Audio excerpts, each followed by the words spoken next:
This original WSRE presentation is made possible by viewers like you. Thank you. A television station that has been urging its viewers to turn off the TV from time to time and pick up a good book. Details are straight ahead on this edition of inStudio.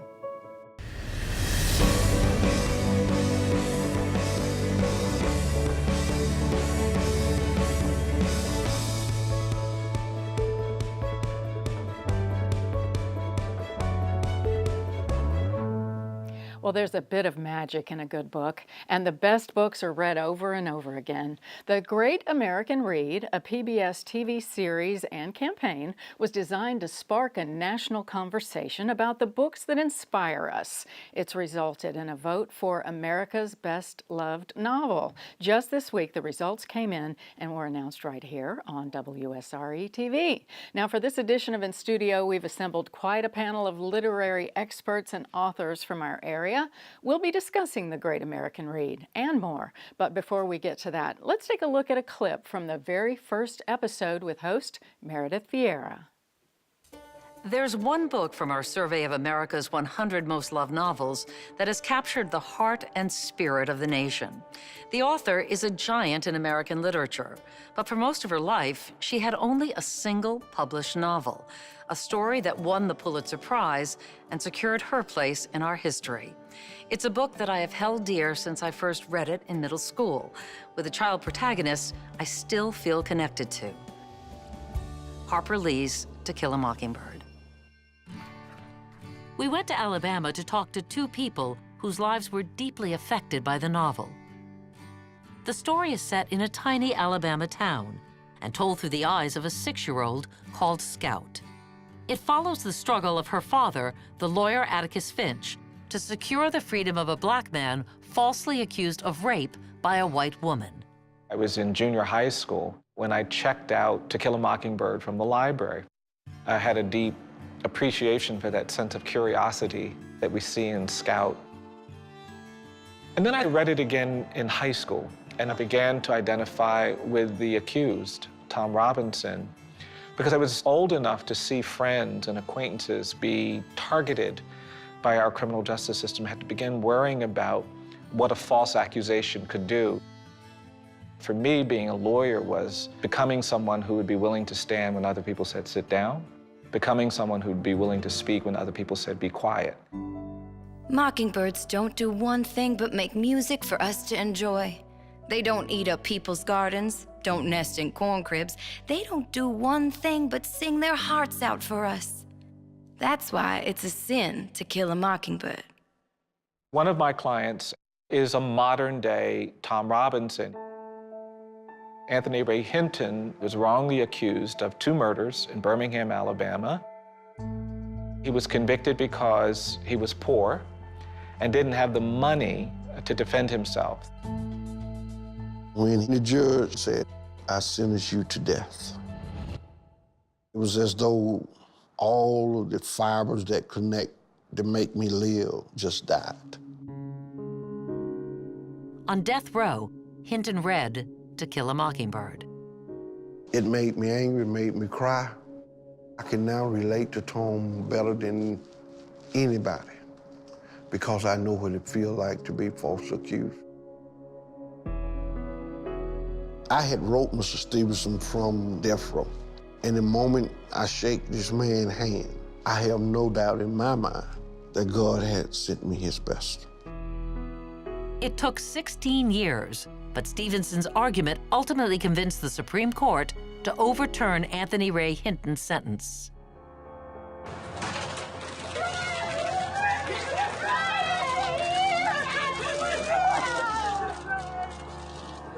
They won my freedom. The justice system needs more people like that. That's what I get from this book. It's a beautiful book. It tells an important story. Read it, talk about it, think about it, and then do something to make the world a less unjust place. And it won. America's best-loved novel. Spoiler alert. As mentioned, we have a variety of literary guests on this edition of In Studio, and joining me for the first half of the broadcast, Katherine Clark. Katherine is perhaps best known as author of the Mountain Brook novels. However, her most recent book is an oral biography of her good friend and mentor, author Pat Conroy. The book is called My Exaggerated Life, Pat Conroy, as told to Katherine Clark. Stephanie Crowe is event manager for Page and Palette Bookstore in Fairhope. Page and Palette seems to always have a calendar full of notable authors and very other special events, many others. Andre Jones Walker writes extensively about our area and has just published a series of essays on Pensacola called My Town, My View. Her first novel is entitled Bending the Arrow, and we're looking forward to hearing more about these books later in the show. And Rick Outzen, thanks for joining us. Rick is author of the recently released novel, City of Grudges. Rick is also owner and publisher of the popular Pensacola newspaper, In Weekly. Welcome to all of you. Thanks for being here. It's good to be here. Quick start, what did you think of the big reveal this week? Not surprised, predicted it. Yeah. I think everybody just knew. Right. It must just be America's best-loved novel. What do you think, Stephanie? It's always been a favorite. I don't think there was a time when it hasn't been. So it's a wonderful story, and it's always relevant to the times, it seems. Just confirmed that. Yeah. Were you surprised? Not a bit. I just felt like I knew from the very beginning that it would win. Yeah. Well, it's part of the curricula in the schools. So, Yeah. like in the segment we just saw, a lot of people are connected with that book in middle school, and and the story changes because you, just like they said, you identify with the young character, and then all of a sudden you identify with the civil rights component. It's been amazing, that book, really. Well, Andre, let's back up a bit. So you've been engaged with the Great American Read since its inception and its launch really in May. So if you would, give us a brief description of the Great American Read. Well, my take on it is, and I also kind of look back at the big read we had here in Pensacola a few years ago, but it's just to get everybody reading. And when people read the same book, then you get more perspectives on it. And I think then once that happens, you're able to actually do things. You learn from it and are able to act in community or in society. So that's what I see as the purpose of the Great American Read. And you were here for the events with Nancy Anderson and Wayne Flint? Yes. Fortunately, I work here in the English department, so I heard them in the classroom when they talked to students and faculty, and I learned a great deal. You think you're an expert on something and then find out you're not. And then, of course, I heard them that night here when they read from Mockingbird songs. And then Jeff Klinkenberg? Oh, yes. He had the list of all the books that Florida should have on its Florida readers should have on their bookshelves. And I learned about some new books I'd never heard of, and reconsidered some authors I hadn't considered. I bet that's quite a list. Well, I'm going to skip over here to Stephanie, and you know Wayne Flint rather well, correct? Yeah. He's an author of how many books? Like 14, and best known as a Southern scholar of religion and civil rights. Talk about Wayne a little bit and his friendship with Harper Lee. Well, of course, I guess we should say he went to Auburn and has taught at Auburn for years for the sports fans. But he has been a historian and has just been very prolific in his writing. Well, he and Harper really started corresponding in '93. And I think he had done some political piece and was congratulating her family, and she corresponded with him. And I think that correspondence went over many, many years, and until she died in 2016. And of course, letter writing, when you look at letters, and there were times when Harper would say to Wayne, I haven't written you in a long time because I just couldn't give you my best. And that's an interesting thing to say, because they wrote about everything, their feelings about books, their personal family histories, and even health issues, as she got older. So I think letter writing is kind of maybe a lost art, but it's wonderful to read it in a book and to see people share their thoughts with each other. Part of it in Mockingbird Yeah. Song. Well, we have a clip of Wayne Flint, and we will take you to that right now and hear what he had to say. The thing I like about the Great American Read is the fact that it gives you a whole range of great literature to compare. I like The Great Gatsby because I think it is one of the most beautifully crafted books of all time. But the problem with The Great Gatsby is it's about a particular person who lived in a particular time, the 1920s. And somehow that story never connected as my story. It connected as Scott Fitzgerald's story. The thing I find so intriguing about To Kill a Mockingbird is the fact that it speaks to me through my mind, my soul, my heart. It just sort of sears me in places in ways that make me understand the world differently and better.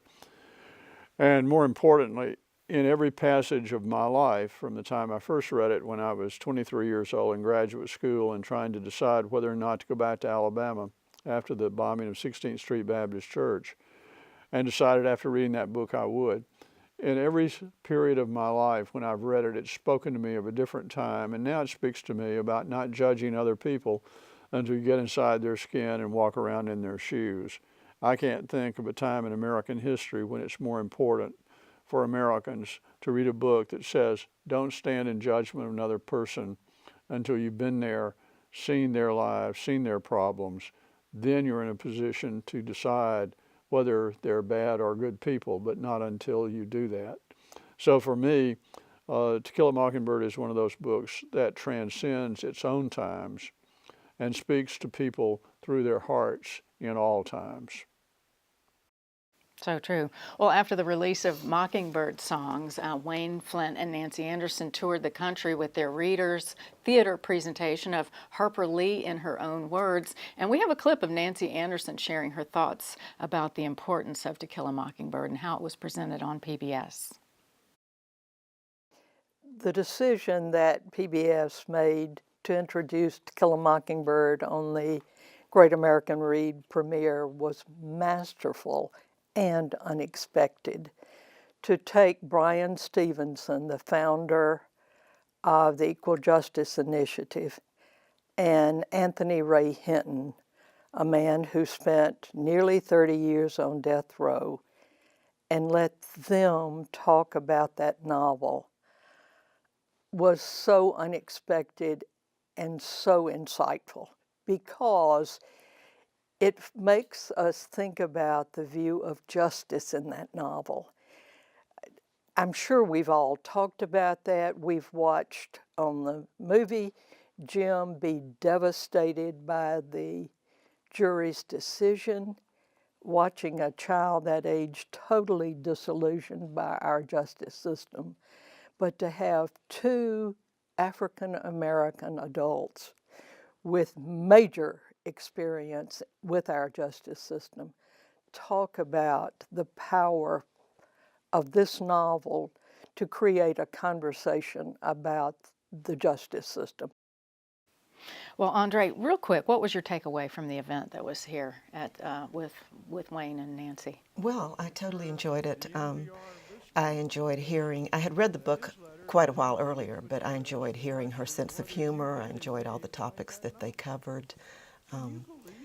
A more intimate look at Harper Lee, because she is such an enigma. Yes, nice. Speaking of enigmas, I just have to say to Katherine, you've had the pleasure, I'm sure, of having quite a friendship with Pat Conroy, which kind of fits in with this whole thing that we're talking about. How amazing is that? You've just written a book? It was the privilege of a lifetime. Actually, I did not write the book. Oh. I recorded conversations with Pat Conroy. Okay. and took the transcripts of those recordings and edited them into a book that's all in his words. Wow. Yeah. Can't wait to read that. Loved Prince of It's Tides and powerful, all too, of yeah. his things. We'll talk more about that. But Katherine and Rick, you've seen the list of the 100 best loved novels that were voted on. What are your thoughts on that? Well, lists are great. I mean, we do lists in the newspaper all the time, and that's what everybody wants to see and argue about. You know, it's a very eclectic group of books, and most of them I'd read, even, Ready Player One to Watchers by Dean Koontz. But I miss not seeing All the King's Men. That was, to me, as much as this book is iconic, To Kill a Mockingbird is, for me, All the King's Men, being from Mississippi and seeing the populist politicians that we'd had, and this sort of being that book based on Huey Long, that's a book that I think still resonates, particularly with some of the politics going on nationally. Mm-hmm. Yeah, I would say there were some major omissions on the list. As a former professor of English, I was disappointed not to see any William Faulkner, for example. Right. And he was one of our Nobel Prize winners in literature, and there was not a single Faulkner novel on the list. I think Henry James is also one of our great American novelists, and he wasn't on the list. And instead, we had 50 Shades of Grey, and that didn't seem to have really earned a spot among classics. Right. So. Yeah, I think, when you go out to the American population and you ask them that question, those others are certainly going to pop up. I think it would be a very different list if we did talk to scholars and English professors. Well, you could see the influence of movies, because a lot of the books that were there had been made into movies or series of movies, and I think that influenced the popular vote because they saw these movies. That's and right. so that probably helped feed that. Right, and it was all heavily weighted toward recent titles, too. Right. One that comes to mind is The Book Thief, certainly as to your point. But we're going to continue this conversation. We're going to take a break right now, though, and when we come back, we'll talk more about where stories come from and how real-life events often shape the books that we love. We'll be right back.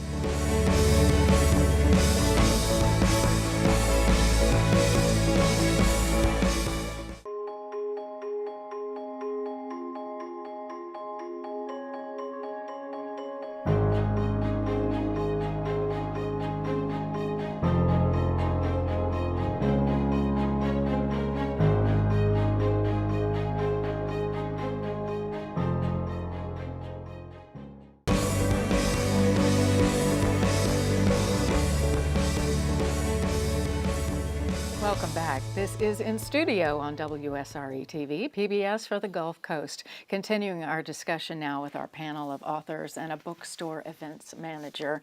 From To Kill a Mockingbird to A Tree Grows in Brooklyn, authors from all eras have oftentimes pulled from their hometown experiences to create great literature. And so interesting. We have Rick and Katherine and Andrea who have all written books. Let's talk in general about how an author's hometown or personal life experiences influences their writings, perhaps. Katherine, I want to hear about your Mountain Brook series for viewers that might not be familiar and for ones that are.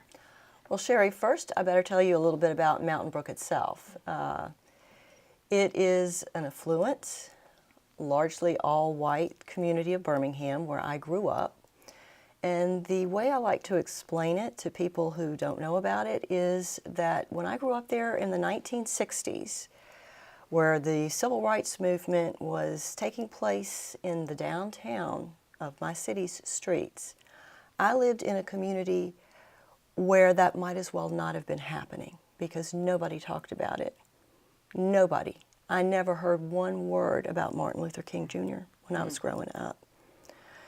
So it was a place that just blocked out anything it did not want to have to deal with, and it was able to do so by virtue of the money and the privilege in the community. But the ironic thing about my novels is that I didn't really set out to write about Mountain Brook. I knew I wanted to set my novel there, but what I wanted to write about was my high school English teacher, a character who at one point weighed over 500 pounds. and was very influential in my life and in the lives of most of his students. And when I had to force myself to figure out what was so important about him, what did he do, I realized he not only changed the lives of individuals, he sort of changed his whole community. And that community was Mountain Brook. And that's when I realized that the town was my other character. If the teacher was my protagonist, Mountain Brook was kind of the antagonist. And that's when I realized that Mountain Brook was so important. Very interesting. So readers and viewers will have fun with that, yes? Speaking of knowing a town well, Rick Outzen knows Pensacola a little bit, and City of Grudges is your debut novel, and it's become pretty popular with local readers. I'm sure that will spread. Before you introduce us to the story, though, let's watch a clip from WSRE's recent visit to the Pensacola Public Library. We found a fan of yours. Well, the book that I'm reading right now is called City of Grudges by Rick Outzen. He's actually a local author, and it's really interesting because it's a fictional piece about Pensacola and some of the old histories and kind of some of the city grudges that, who knows, are they true? Could they? It's a little spicy, so it's very interesting to kind of wonder if it really is fiction. You can answer that. It is fiction. That's what the attorneys told me to say. No, it is fun. The book is basically about a newspaper publisher in Pensacola who is trying to keep the doors open, keep the press running. People get upset of the stories that he writes. There's a crooked sheriff. There's this cast of odd characters that are the essence of Pensacola. Combinations of people maybe. There's a lot of history that's part of it, and a lot of it's, I like to take true stories and fictionalize them just enough that it makes it more interesting.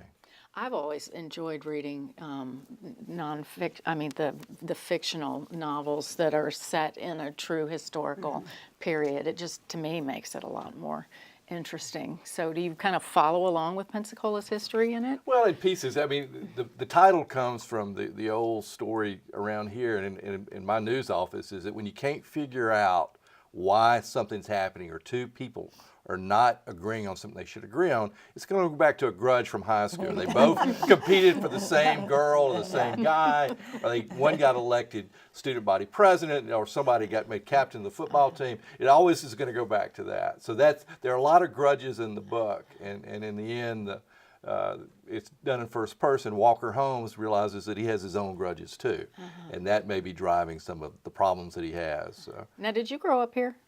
People think I do, but I grew up in Mississippi. Okay. That's why you have that sophisticated accent.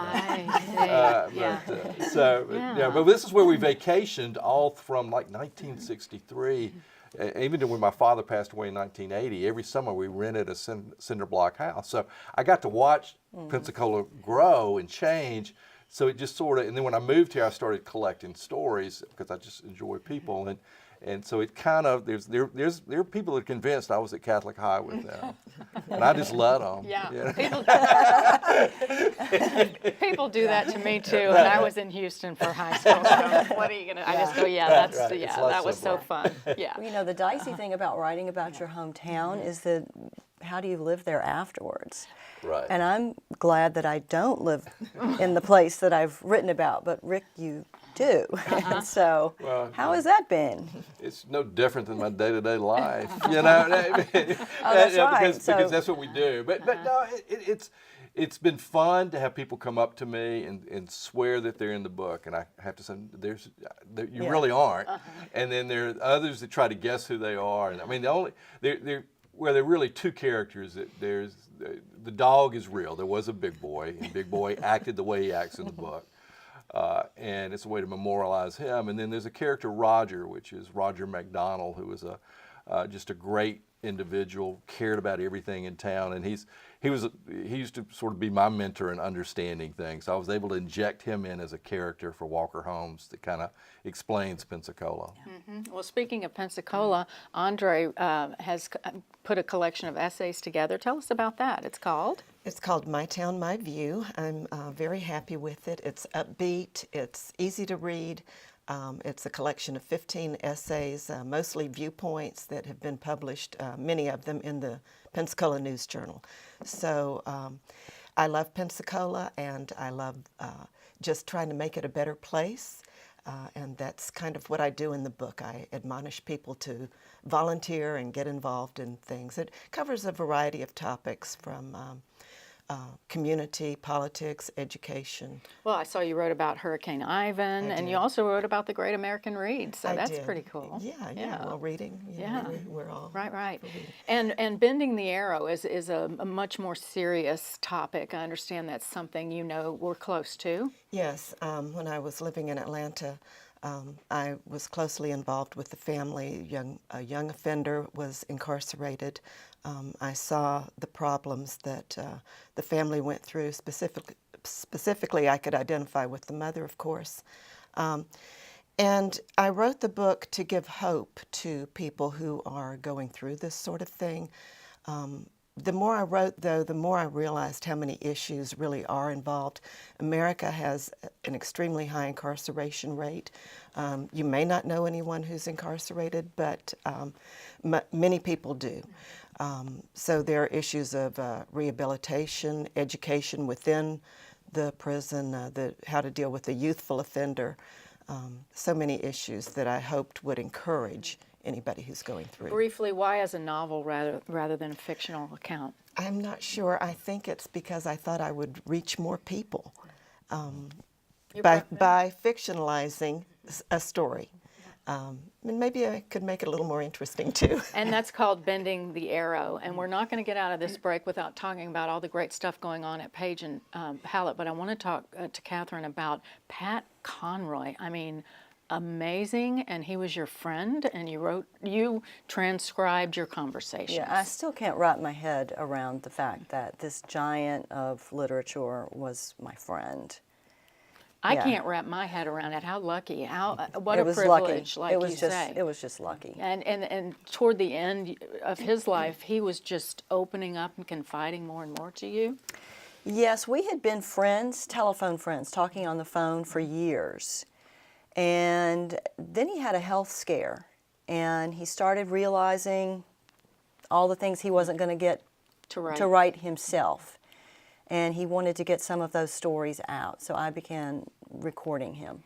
Well, you all have just caused me to have my book stack to get even higher than it is right now, because I can't wait to read that, and I've got to read City of Grudges, and I started on My Town, My View, and we have so many authors in this area. Stephanie, talk about some of the events in Fairhope. Well, one thing I want to tell you is that, of course, from the different perspective of hometown, Fairhope and Page and Hallett, we love to have our name in books.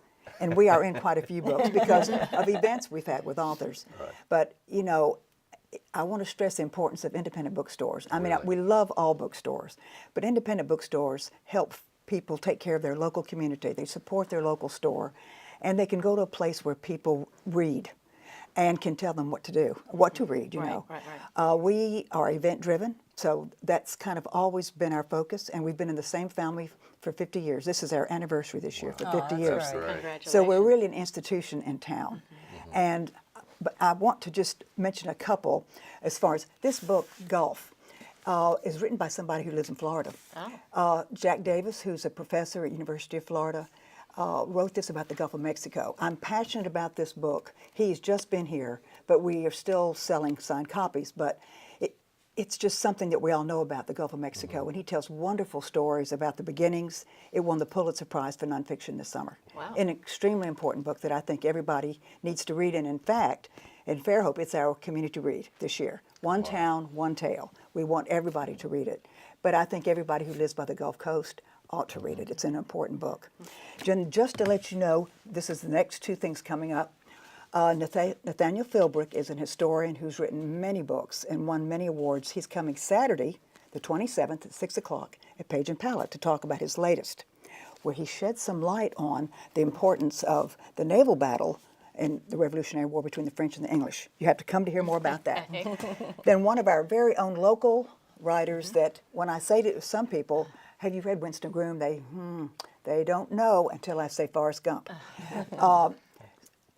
He's a wonderful historian. Right. His latest book, The Allies, is coming out in November, and our event's the 15th at 7 o'clock at the store, and it's a World War II story. Fabulous. You know, good history means that writers talk about anecdotes and personal things, so it's not just facts. It's all these wonderful stories. So we do this all the time. There's another one. There's another one. Another one. We're about out of time. Yeah.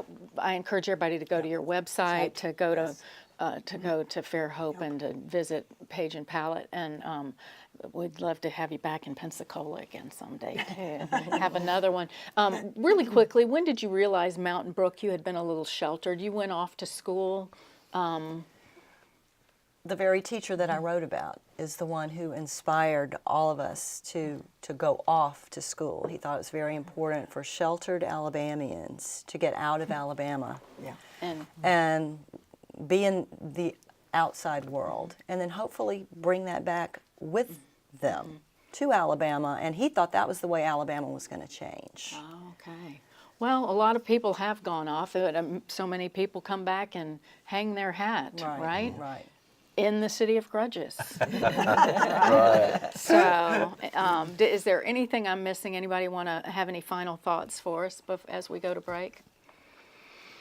Well, I have to say, To Kill a Mockingbird winning was very meaningful to me because I grew up in that same state of Alabama where the novel is set in the civil rights era.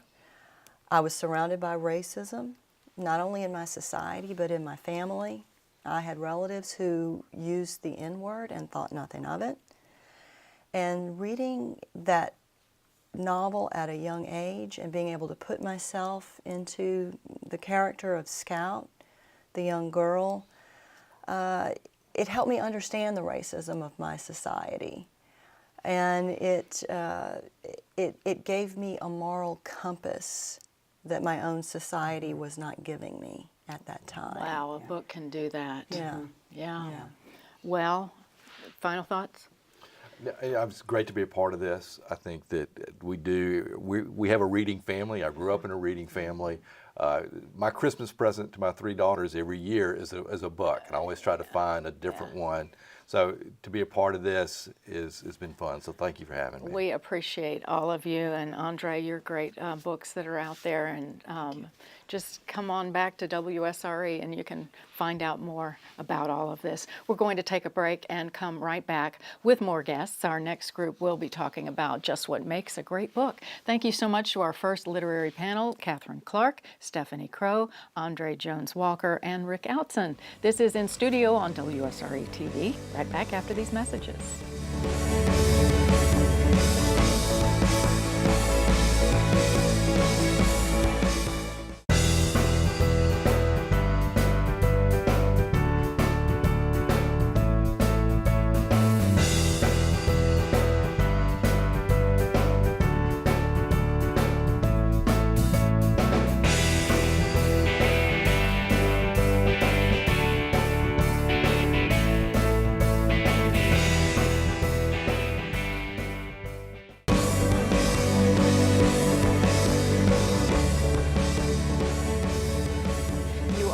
In Studio on WSRE TV, PBS for the Gulf Coast.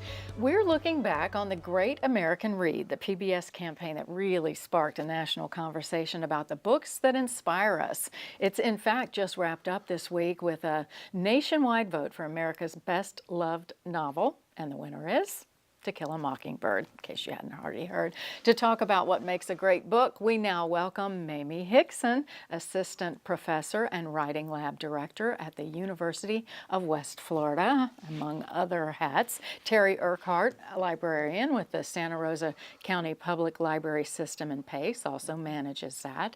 Michael Lane from the Friends of the Library in Pensacola, also with PSC in the library system. And Scott Satterwhite, founder of Open Books Bookstore, and the Prison Book Project, who is also teaching at UWF. Right, welcome to all of you. So glad to have you here, and how great is it that books brought us all together? I think that's really amazing. Terri, so we're going to start with you, and then we're going to go around the table with the same question, and that is, what are the elements of a good book in your opinion? Well, probably the most, the element that stands out first and foremost is that you're still thinking about it when you finish it.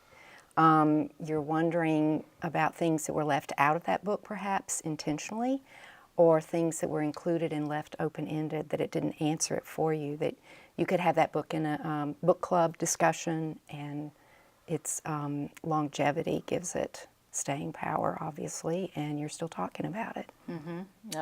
To Kill a Mockingbird would be right there with that.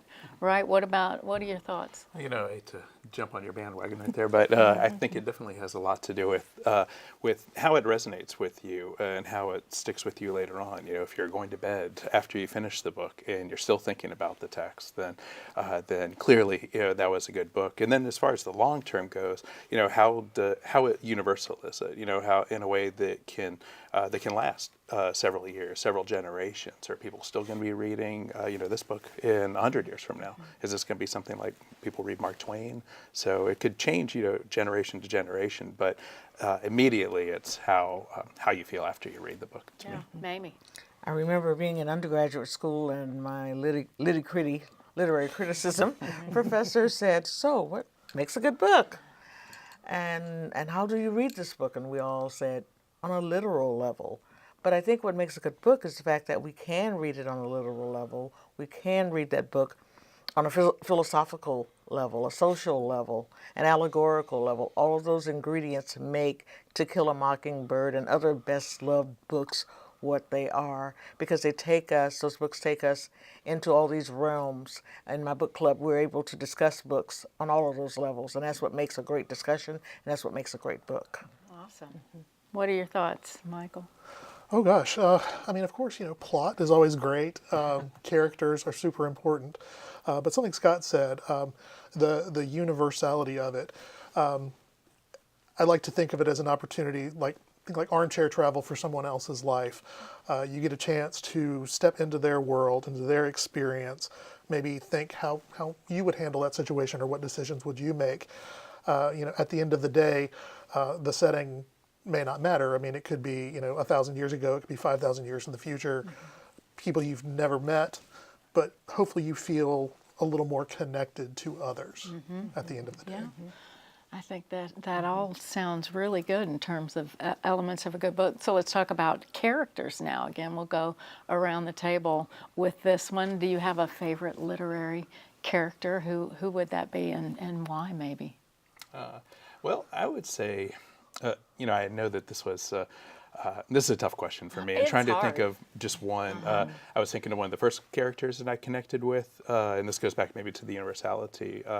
The first book that I can remember reading, sustained book, was The Color Purple. I read it when I was 13, and you know, you could see me, you know, and I probably looked a little odd sitting around reading this in the cafeteria. It wasn't assigned reading at all. You know, I just picked it up right before the movie came out, and Celie was such a strong character in there, and seeing her develop, you know, throughout the book, through her youth, because she was about the same age I was, and seeing her develop through the book, and then seeing her strength, you know, as she's getting older in the text, and being able to confront the antagonist in the story, you know, and then even seeing him, you know, change throughout towards the end. So that, but then you could also say, you know, the unnamed narrator in Invisible Man.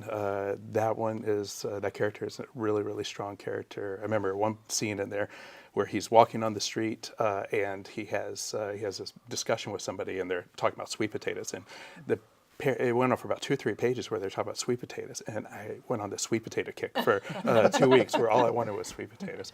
But then also just come back to Kill a Mockingbird too, Scout and Atticus. You know, Atticus Fincher, incredible characters, and Atticus in the way that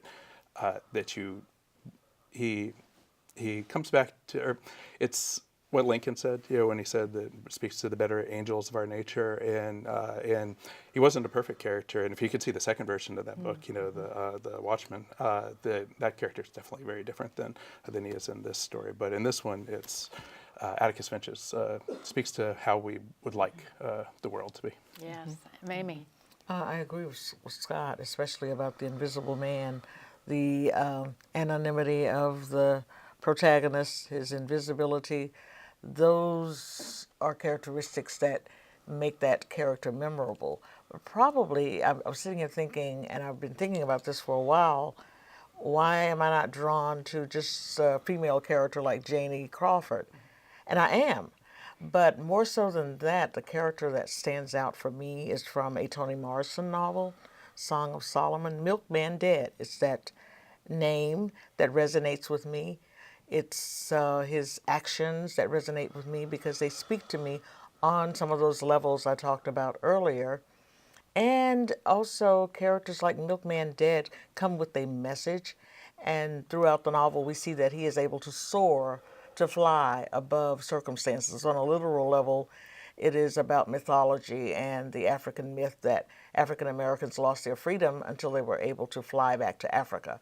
So in the case of Milkman, he's able to fly, but he represents all the characters that we will all probably talk about. We're soaring. These characters are soaring way above their circumstances. They're allowing their baggage to be left behind so that they can elevate themselves. Messages and of that's hope. that's why that character is memorable to me, because I think he represents most characters and most people, because people too, we have to soar above our circumstances. Sounds like the human soul conversation. Yes, exactly. Yeah. Exactly. And do you have one?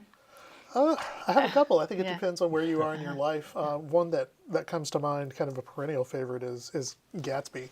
I think he speaks to, the American dream and the possibility of endlessly being able to recreate yourself and achieve your wildest dreams. He's also tragic in that, what are the costs that come with that? Can you really have it all? More now that I can think, I've just turned the corner of 40, and Don Quixote is really speaking to me. When you're a teenager, you think, why is this crazy guy riding around Spain doing silly things?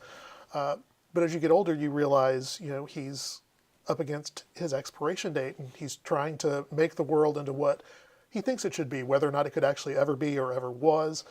Just that drive to make your world as good as it possibly can be. That really speaks, I think, to all of us. I think it sounds like a relatability issue is what I'm hearing everybody say. Mamie, let's talk about writing style. What do you think makes an author's writing style unique? Well, we grab a book, I do, and I usually look on the back at the praiseworthy notes. And I was sharing with everyone in the green room that my new style of reading requires me to go pick up an audio copy and the book. I buy both. So I'm broke just from purchasing books. So I have a busy schedule. I'm driving along listening to the book, and then I pull over so that I can grab the book and mark those pages, because I want to touch the book. I want to see what the author is saying. I'm hearing it. And what I'm hearing is something that we as English professors often tell our students. Your style should be one that is going to grab the reader. And I think that is one of the principal styles of good writing. It grabs the reader, and it's usually that opening line, I'm invisible, man, I'm invisible, or call me Ishmael, or it was the best of times, it was the worst of times, or they killed the white lady first.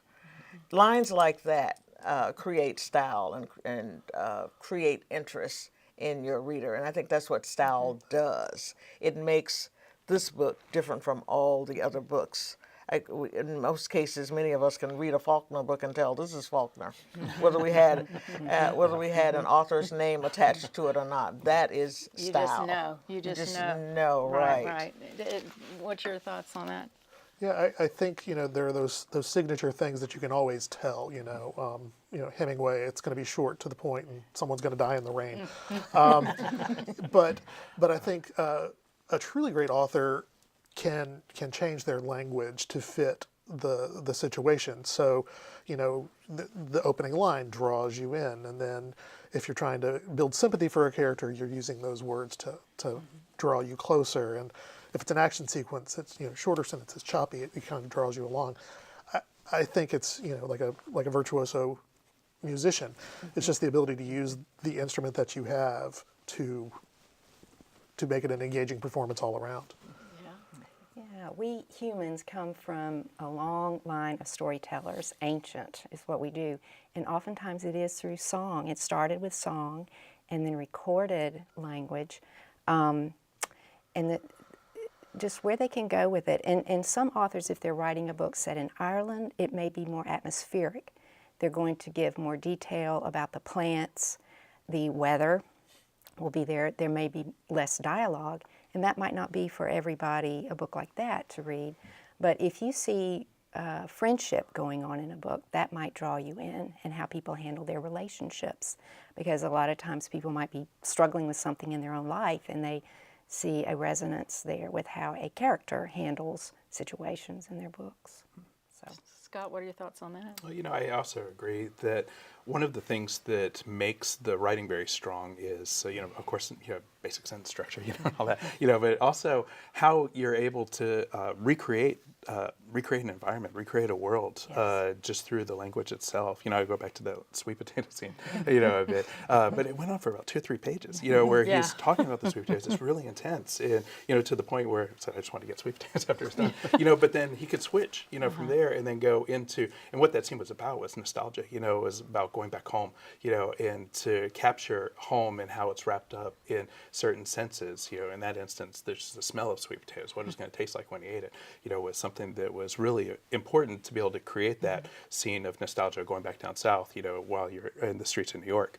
And then at the same time that it comes back down towards the end in the same book, Invisible Man, that he is betrayed, just by so many people in society, so much in white society, is betraying him. And how do you capture that in words? How do you put that in sentences? And to be able to create that whole world to where other people can understand this, is an incredible gift, incredible gift that you can work on. Yeah, I mean, you can. Yeah. And may I say one more thing? Sure. Zora Neale Hurston is known for her ability to go from lofty prose to the dialect. And I love vernacular in novels, or dialect, however it's presented, because I get to hear the voices of the characters. The author removes himself and inserts the dialect and the vernacular to create characterization.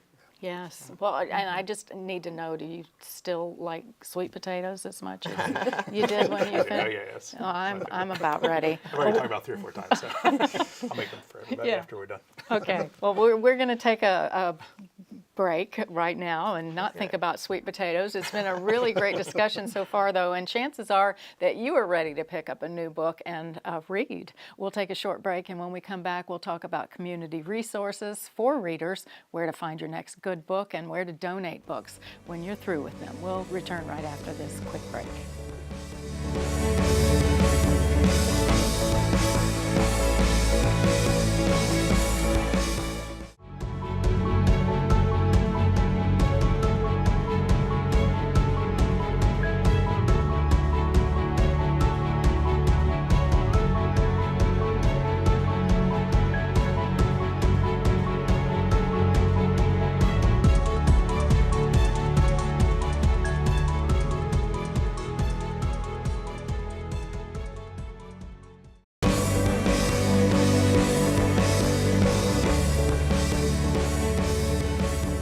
Welcome back to inStudio on WSRE. Our topic, the Great American Read, and the continuing importance of such an endeavor. So staying with us for our final segment, Mamie Hixon, Terri Urquhart, Michael Lane, and Scott Satterwhite. So we appreciate that each of you are here, and each of you represents a community resource for avid readers and book lovers. So we're going to go around the table and have a chance to explain to our inStudio audience what your organizations may offer, or just what you do in the community, or anything you want to say about books. So Terri? Yeah, part of our website design includes databases for readers advisory. Say you really love To Kill a Mockingbird, you want to see something that's similar, slightly similar. Nothing can really compete with To Kill a Mockingbird, but it gives you ideas, kind of a springboard for other books through these databases. We offer book clubs for all ages, tweens, teens, and adults.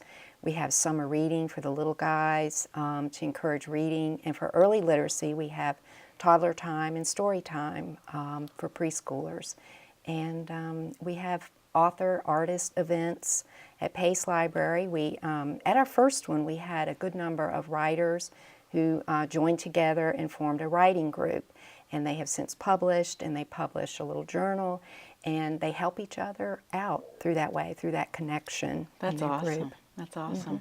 Open Books is doing some great stuff. I was telling you, my daughter always talks me into taking her to Open Books to get a poetry book or some other wonderful book. Tell us about your organization. Well, Open Books has two hats. One of the hats that we wear is the one we've been doing the longest, and that's the Prison Book Project, where we've been sending books to people in prison for the past 18 years.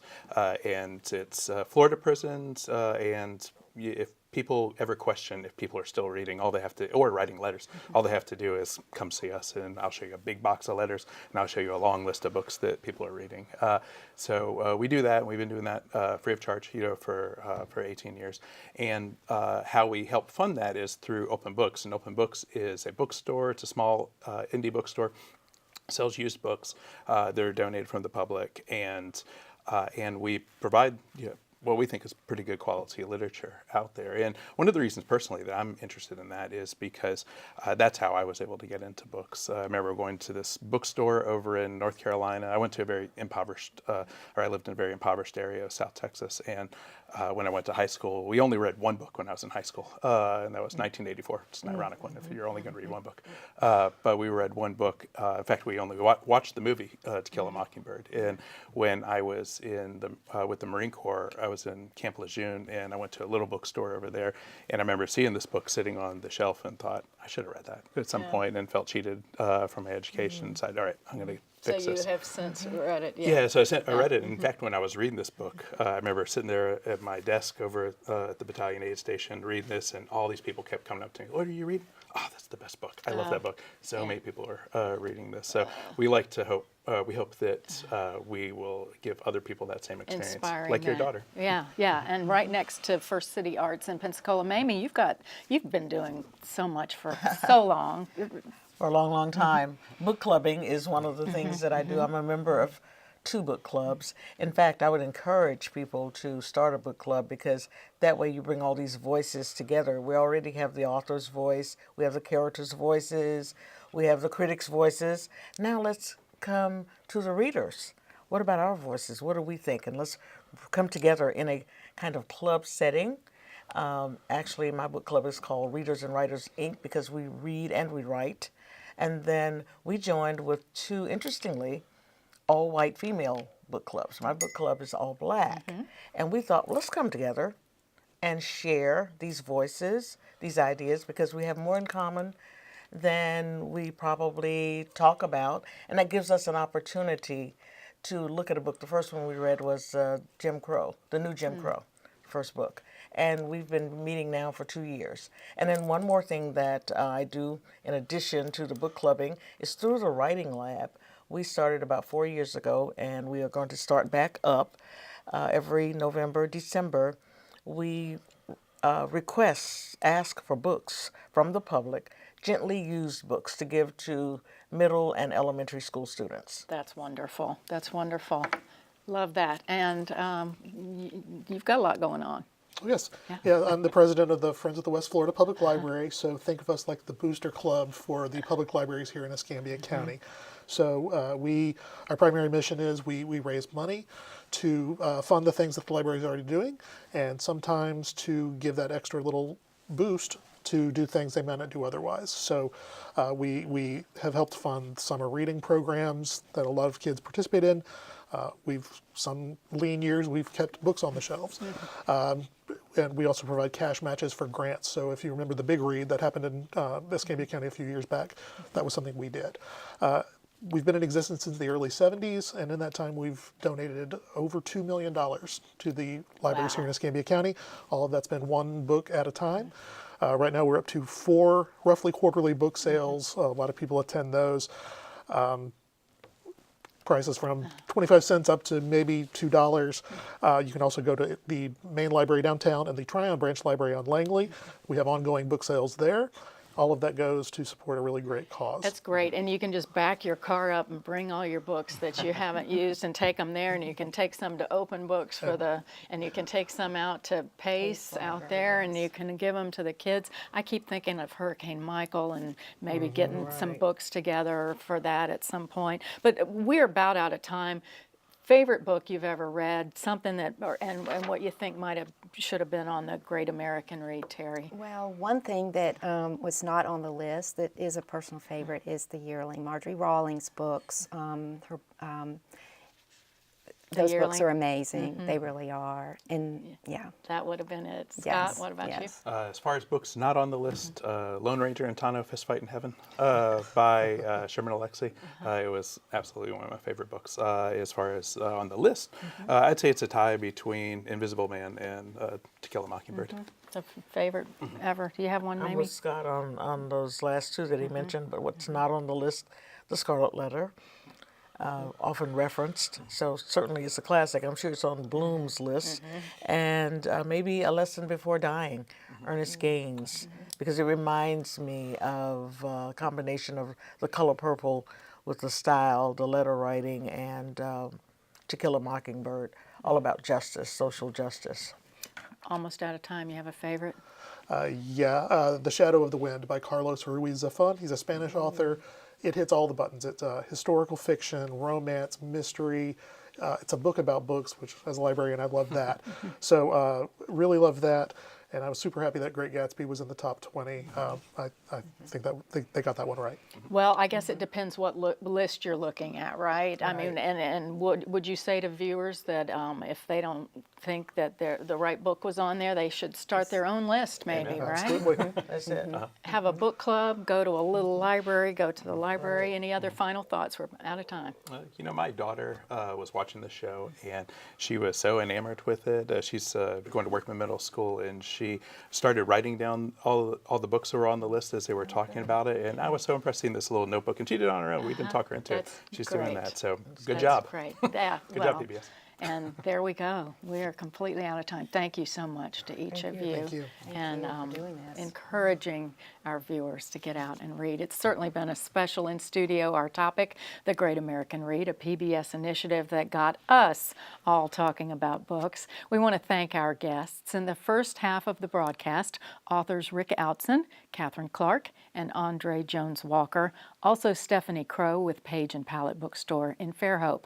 In our second half, it featured the panel of Scott Satterwhite from Open Books in Pensacola, Mamie Hixon, Assistant Professor at UWF, Friends of the Library's Michael Lane, and Terri Urquhart, a Santa Rosa County librarian and manager. If you're interested in knowing more, you can stream all episodes of The Great American Read through November 20th at pbs.org/Great American Read. You can also find a ranking of the books voted on to become America's Best Loved Novel. It's all right there for you. And who knows, you may just find your next favorite book. This has been inStudio. I'm Sherri Hemminghaus Weeks. Thank you so much for watching. I'll see you next time right here on WSRE TV, PBS for the Gulf Coast. Until then, read a book and take care.